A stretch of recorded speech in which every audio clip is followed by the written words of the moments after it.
સાંભળો 5 મહત્વપૂર્ણ અમૂલ્ય વાતો જે વ્રત માતાજીએ પોતાના દીકરાને સમજાવી હતી. નમસ્કાર પ્રિય દર્શક મિત્રો, આપ સૌને મારા રાધે રાધે હર હર મહાદેવ. આજની આ વાર્તા કથા છે જે કે આ સંસારમાં મા બાપને પોતાના સંતાનો પ્રત્યેની પારિવારિક તેમની શું ફરજ હોવી જોઈએ, શું કર્તવ્ય હોવું જોઈએ, ખાસ કરીને પુત્રી માટે મા બાપની શું જવાબદારીઓ હોવી જોઈએ, જેની થોડીક ઝલક આ વાર્તા કહાનીમાં વર્ણવવામાં આવી છે. કહાનીના અંતમાં એવી 5 મહત્વપૂર્ણ અમૂલ્ય શીખ છે જે દરેક માતા પિતાએ તેમની પુત્રીને આ 5 બાબતો શીખવી જોઈએ. અને કહાનીના અંતમાં એવી 5 મહત્વપૂર્ણ અમૂલ્ય શીખ છે જે દરેક માતા પિતાએ અપનાવવી જોઈએ. આપણા શાસ્ત્રો તો એવું કહે છે કે દરેક વ્યક્તિના ઘરે દીકરીનો જન્મ નથી થતો. જે ઘરમાં દીકરીનો જન્મ થાય છે તે ઘર ભાગ્યશાળી મનાય છે. દીકરીને માતા લક્ષ્મીજીનું સાક્ષાત સ્વરૂપ માનવામાં આવ્યું છે. દીકરીઓનો યોગ્ય ઉછેર દરેક મા બાપ માટે સંભવ નથી હોતો.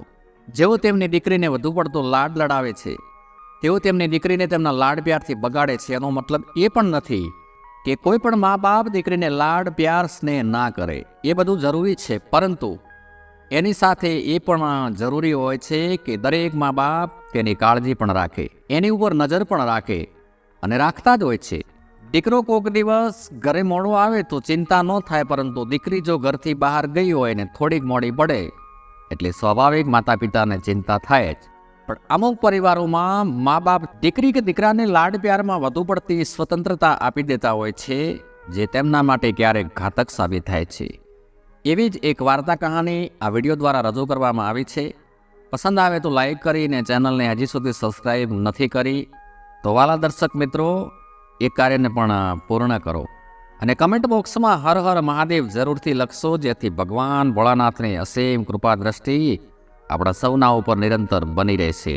આ વાર્તા એક ખૂબ જ મોટા ધનવાન શેઠ અને તેમની પુત્રીની છે. દરેક પિતાએ પોતાની દીકરીને આ 5 મહત્વપૂર્ણ બાબતો શીખવી જોઈએ, તો દીકરી પણ જીવનભર સુખી રહે છે અને દીકરો પણ જીવનભર સુખી રહે છે અને મા બાપ પણ સુખીથી જીવન વ્યતીત કરે છે. કારણ કે સંતાનો સુખી તો મા બાપ સદાય સુખી. એક શહેરમાં એક ખૂબ જ મોટા ધનવાન શેઠ રહેતા હોય છે અને શેઠને 2 પુત્રો હતા, પરંતુ તેમને કોઈ પુત્રી ન હતી. એટલે તેઓ ઈચ્છતા હતા કે તેમના ઘરમાં દીકરી હોવી જોઈએ.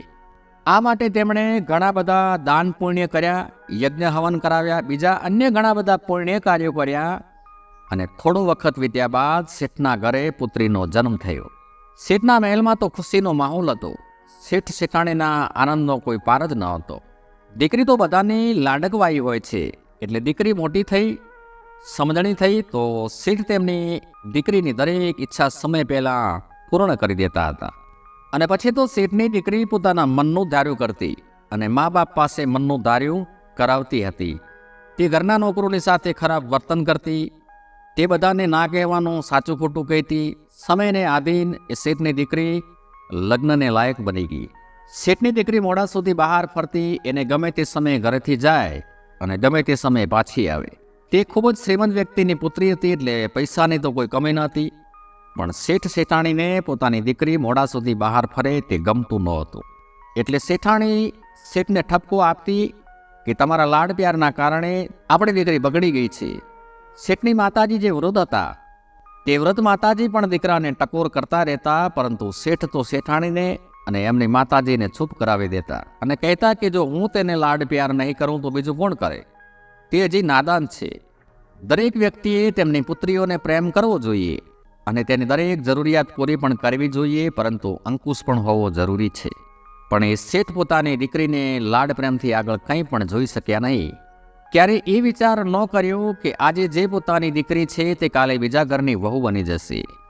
એવો વિચાર માત્ર શેઠના મગજમાં ક્યારે નહોતો આવ્યો. અને જ્યારે પણ શેઠાણી તેમની દીકરીને ઠપકો આપતી તો શેઠ ઉલટું શેઠાણી સાથે ઝઘડવાનું શરૂ કરી દેતા. હવે શેઠાણીને તેની દીકરીની ચિંતા વધારે પડતી થવા લાગી. શેઠને કહ્યું કે આપણી દીકરી હવે નાની નથી, એના માટે કોઈ સારું ઘર શોધો. અને છેવટે એક સારું ઘર જોયું. છોકરો પણ બધી બાબતથી યોગ્ય હતો. સારું મુહૂર્ત જોઈ અને તેના લગ્ન નક્કી કર્યા. અને એ ઘડી પણ આવી ગઈ કે શેઠે દીકરીના લગ્ન કરાવી દીધા. તેમણે તેમની પુત્રીને ખૂબ જ સોનું ચાંદી સંપત્તિ આપી અને વિદાય આપી. હજી થોડાક જ દિવસ થયા અને શેઠની દીકરીએ શેઠને પત્ર લખ્યો અને તેના પિતાને મોકલી દીધો. અને પત્રમાં લખ્યું હતું કે પિતાજી કૃપા કરીને મને લઈ જાઓ, હું આ નરકમાં હવે એક દિવસ પણ રહેવા નથી માંગતી. શેઠે પત્ર વાંચી અસ્વસ્થ થઈ ગયા. વિચાર કરે છે કે ઘર તો સારું છે, ખાનદાન સારું છે, અને હજી તો 8-10 દિવસ જ થયા છે, અને શું થઈ ગયું? શેઠ અને શેઠાણીને ચિંતા થવા લાગી કે શું તકલીફ હશે.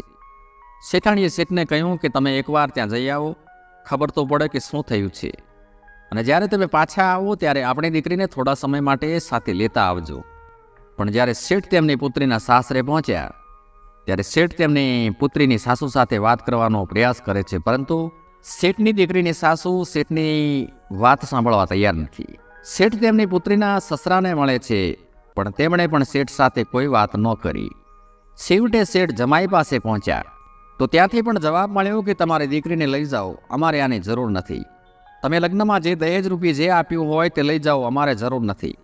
પછી શેઠની દીકરી તેના પિતાને કહે છે કે પિતાજી, મારે આ નરકમાં રહેવું નથી, માટે મને અત્યારે તમે અહીંથી લઈ જાઓ, નહીંતર હું મારો જીવ આપી દઈશ.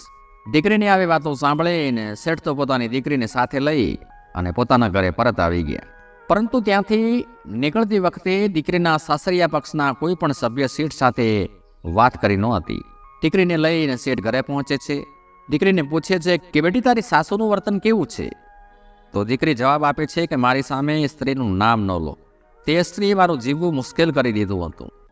પછી શેઠે કહ્યું ઠીક છે, હવે જણાવ કે તારા જેઠ જેઠાણી કેવા છે? તો શેઠની પુત્રી કહે છે કે તે બંને ખરાબ છે, તેઓ મને રોજ મેણા ટોણા મારે છે અને હેરાન કરે છે. દીકરીની બધી વાત સાંભળીને શેઠે કહ્યું, દીકરી, તારી નણંદ કેવી છે? તે તો તને માન સન્માન આપે છે ને? તો દીકરીએ કહ્યું કે તે ડાકણ છે, ડાકણ નકામી છે, તે આખો દિવસ બેસીને ખાય જ છે. પછી શેઠે આગળ પૂછ્યું કે બેટી, જમાઈ તો સીધા સાદા છે ને, એ તો તને પ્રેમથી રાખે છે ને? તો દીકરી કહે છે કે પિતાજી, એ ખૂબ જ દુષ્ટ સ્વભાવનો છે, તે પણ મને ખૂબ જ હેરાન કરે છે. પછી શેઠે તેમની પુત્રીને અંતમાં પૂછ્યું કે અડોશ પડોશના લોકો કેવા છે? ત્યારે દીકરીએ જવાબ આપ્યો કે પિતાજી, એ બધા મારી પીઠ પાછળ ખરાબ બોલે છે, મારી ખરાબ વાતો કરે છે, એ બધા લોકો પણ સારા નથી. હવે શેઠ તો વિચારમાં પડી ગયા કે સારું ઘર છે, સારા કુળનું ઘર છે, ધનવાન છે, તો પણ શું દીકરીના સાસરિયાના બધા લોકો ખરાબ હોઈ શકે? શું પડોશીઓ પણ ખરાબ હોઈ શકે? જોકે તેમને તો તેની સાથે કોઈ લેવા દેવા જ નથી, તો તેમના વિશે પણ આ દીકરી ખરાબ કેમ વાતો કરે છે? શું દાળમાં કંઈ કાળું હોઈ શકે? શેઠને એ તો ખબર પડી ગઈ કે ખોટી તો મારી દીકરી જ છે. કદાચ આ મારા વધુ પડતા લાડ પ્રેમનું પરિણામ છે. બધી ભૂલો મારી દીકરીની જ છે. મારી દીકરી બગડી ગઈ છે. એની મા મને હંમેશા રોકતી રહી, પણ મેં ક્યારેય ગંભીરતાથી એની વાતની નોંધ ન લીધી. મેં દીકરીને આટલો લાડ પ્રેમ ના કર્યો હોત તો કદાચ આ દિવસો દેખવાનો વખત ન આવ્યો હોત. એટલે પછી શેઠ તો ચૂપચાપ પોતાની દીકરીથી દૂર ગયા. હવે શેઠની દીકરી પોતાની ભાભીઓ પાસે જાય છે તો ભાભીઓનું તો મુખ પહેલેથી ચડેલ હતું. શેઠની દીકરીએ પોતાની ભાભીને પૂછ્યું કે શું થયું ભાભી, મોઢું જડાવીને કેમ બેઠા છો? તમે મારી સાથે વાત કેમ નથી કરતા? મને જોતાની સાથે તમારા હાવભાવ કેમ બદલાઈ ગયા? ત્યારે તેની ભાભીઓ કહે છે કે આટલા ધન પૈસા ખર્ચી અને અમે તને ઘરેથી વિદાય કરી હતી, અને તું ફરીથી અમારી છાતી પર આવીને વીંટાઈ ગઈ. આજ પછી અમારી સાથે વાત કરવાની કોશિશ ના કરતી. હવે ભાભીઓ તો ગુસ્સે થઈને ત્યાંથી ચાલી ગઈ. પરિવારના બાકીના લોકો પણ તેની સાથે વાત કરતા નથી. ફક્ત શેઠ, શેઠાણી અને તેની દાદી તેની સાથે વાત કરતા હતા. હવે ધીમે ધીમે શેઠની પુત્રી દુઃખી રહેવા લાગી, ઉદાસ રહેવા લાગી કે શા માટે આ બધા તેની સાથે આવું વર્તન કરે છે. તે સમજવા લાગી. પછી તો તે ઘરની બહાર પણ જતી ન હતી કે તે તેની સહેલીઓ પાસે પણ ના જતી, કારણ કે જ્યારે તે તેની સહેલીઓ પાસે જાય તો એ બધી પૂછતી કે તું એકલી કેમ આવી છો, જીજાજી નથી આવ્યા? પછી તો અડોશ પડોશના લોકો પણ વાતો કરવા લાગ્યા કે શા માટે શેઠની દીકરી લગ્ન પછી સાસરિયાનું ઘર છોડી અને પાછી આવી ગઈ? શું તેના છૂટાછેડા થઈ ગયા? શેઠ પણ બહાર આવી જ વાતો સાંભળતા હતા અને દુઃખી રહેતા હતા. લોકોના મેણાટોણા સાંભળીને શેઠની દીકરીને ખરાબ લાગવા માંડ્યું, અને પછી તો શેઠની દીકરી પણ તેના પિતાને દુઃખી જોઈ અને દુઃખી થઈ ગઈ કે મેં જ મારા પિતાને નીચે જોવાનું કાર્ય કર્યું છે, મારા કારણે જ મારા પિતા દુઃખી રહે છે. પરંતુ તેમ છતાં તે તેના સાસરે જવા તૈયાર નહોતી. એક દિવસ શેઠ તેની પુત્રીના રૂમમાં ગયા અને જુએ છે કે તેમની પુત્રી ખૂબ જ સ્વસ્થ અને ઉદાસ બેઠી છે. ત્યારે તેમણે તેને પૂછ્યું કે શું વાત છે બેટી, તું આટલી અસ્વસ્થ કેમ દેખાઈ રહી છે? તો દીકરી કહેવા લાગી કે પિતાજી, તમે મારા લગ્ન ન કરાવ્યા હો તો હું અહીં સુખેથી રહત. મારે હવે શું કરવું? મારે ક્યાં જવું? મારા ભાઈ અને ભાભીઓ પણ મારી સાથે બરાબર વાત કરતા નથી. આ બધું કેમ થઈ રહ્યું છે? ત્યારે શેઠે કહ્યું કે દીકરી, નજીકના ગામમાં એક મહાન ઋષિ મહાત્માજી પધાર્યા છે. તેઓ ત્રિકાળદર્શી છે. હું તારી સમસ્યા અંગે તે ઋષિ મહાત્માજી પાસે ગયો હતો. પછી તેમણે મને એક ઉપાય કરવા કહ્યું છે. જો તું આ ઉપાય કરે તો 6 મહિનામાં તારા સાસરિયાઓ તારા ઈશારા પર નાચશે. તો દીકરી બોલી, પિતાજી મને જલ્દી કહી જણાવો, એ ઉપાય હું અવશ્ય કરીશ. તો શેઠે ઉપાય તેમની દીકરીને કહ્યું કે તારે 6 મહિના સુધી આ મંત્રનો જાપ કરવો પડશે. 6 મહિના પછી તારા સાસરિયામાં તું ઘરની રાણી બનીશ. આ સાંભળીને તે તેના પિતાને કહે છે, આ કોઈ સરળ કાર્ય નથી.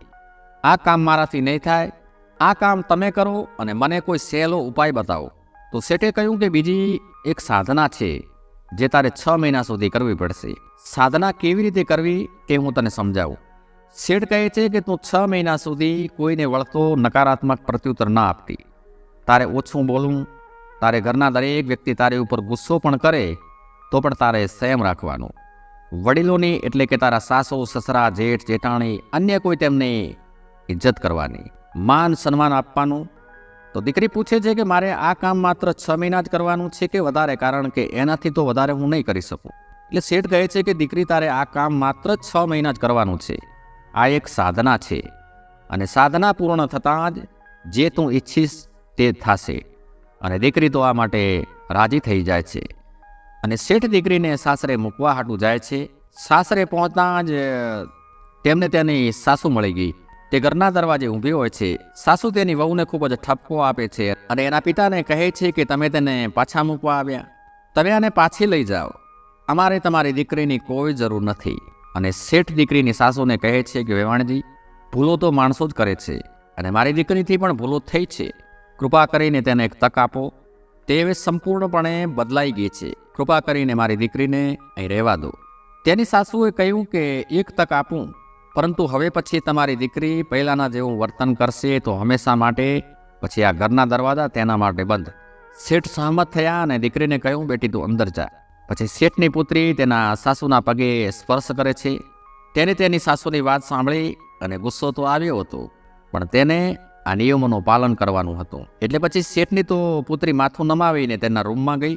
ત્યારે તેની સાસુ ફરીથી કહે છે કે ઠીક છે, હું માત્ર 6 મહિના સુધી તેનું વર્તન જોઈશ, અથવા તેનું વર્તન એવું જ રહેશે તો હું તેને તમારી પાસે પાછી મોકલીશ. શેઠ દીકરીની સાસુની વાત માની લે છે અને શેઠ તેમના ઘરે જાય છે. હવે તે બીજા દિવસે સવારે વહેલી ઉઠે છે, સ્નાન કરીને પૂજાપાઠ કરે છે, ઘરના બધા કામ કરે છે અને તેની સાસુના ચરણ સ્પર્શ કરે છે અને કહે છે કે કૃપા કરીને મને આશીર્વાદ આપો, કારણ કે વડીલોના આશીર્વાદ આપણા બધા માટે ખૂબ જ મહત્વપૂર્ણ હોય છે. એટલે તમારા આશીર્વાદ મારા માટે પણ ખૂબ જ મહત્વપૂર્ણ છે, માટે મને આશીર્વાદ આપો એટલે મારી પૂજા સાધના સફળ થાય. સાસુ આશીર્વાદ આપે છે કે દીકરી તું ગમે તેવી સાધના કરે તે સફળ થાય. મારા આશીર્વાદ તારી સાથે જ છે. હવે આ રોજનો નિત્યક્રમ બની ગયો. એક દિવસ તે પોતાના સસરાને ચા આપવા હાટું જાય છે તો ભૂલથી તેના હાથમાંથી ચાનો કપ છટકીને નીચે પડી જાય છે. તો સસરા વહુને ઠપકો આપે છે અને કહે છે કે તારી પાસે શિષ્ટાચાર નથી, તને કોઈ કામ બરાબર કરતા નથી આવડતું, આ ઘરમાં તારી જરૂર નથી, તું હવેથી જઈ શકે છે. પણ શેઠની દીકરી મનમાં વિચારે છે કે મારા પિતાએ મને સાધના મંત્ર કરવાનું કહ્યું છે એટલે ચૂપ છું, નહીં તો આ જ અક્ષણે આ કપ તારા માથામાં ફોડી નાખત. પણ મારે કરવું શું? સાધના તો કરવી જ પડશે, નહીં તો મારા પિતાના મંત્રોનો જાપ પણ નકામો સાબિત થશે.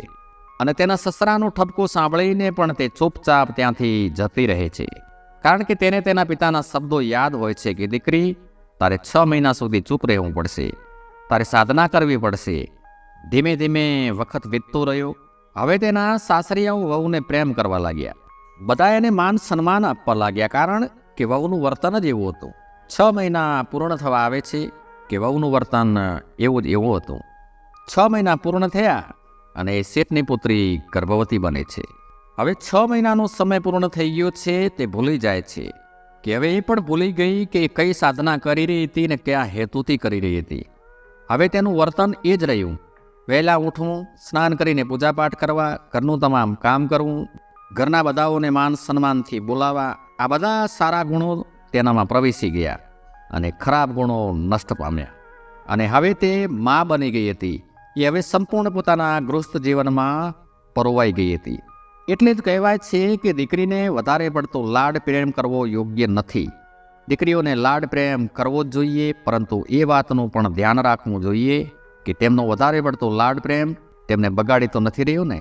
દીકરો કે દીકરી બગડી જાય, મનમાની કરવા લાગે, સભ્યતા ખોઈ બેસે તો તેઓ પોતે તો સુખીથી જીવન નથી જીવી શકતા અને ના તો કોઈને સુખીથી જીવવા દેતા. પ્રિયવાલા દર્શક મિત્રો, હવે સાંભળો 5 મહત્વપૂર્ણ અમૂલ્ય વાતો જે વૃદ્ધ માતાજીએ પોતાના દીકરા શેઠને સમજાવી હતી. પહેલી વાત કે લાડ કરને સે બેટા બિગડે, ભેટ દેને સે નારી. બીજી વાત, રોફ દિખાને સે નौकर बिगड़े, मेल बिना सरदारी. ત્રીજી વાત, ધોખા દેને સે દોસ્તી बिगड़े, यारी में हो खारी. અને ચોથી વાત, રોને સે માન ગટે બંદેગા, દુઃખ ચિંતા में काया. અને છેલ્લી અને 5મી અંતિમ વાત કે દોલત દિખાએ બેટા બિગડે, લાડ કરણ સે બેટી. તો વાલા દર્શક મિત્રો, આ કહાની વાર્તા તમને કેવી લાગી? મને વિશ્વાસ છે કે તમને પસંદ આવી હશે. પસંદ આવી હોય તો લાઈક કરજો, ચેનલને સબસ્ક્રાઈબ કરજો અને કમેન્ટ બોક્સમાં હર હર મહાદેવ જરૂરથી લખજો. મળીશું બીજા વિડીયોમાં આવી જ કોઈ વાર્તા કથા લઈને. ત્યાં સુધી આપ સૌને મારા હર હર મહાદેવ, જય શ્રી કૃષ્ણ. ખૂબ ખૂબ ધન્યવાદ.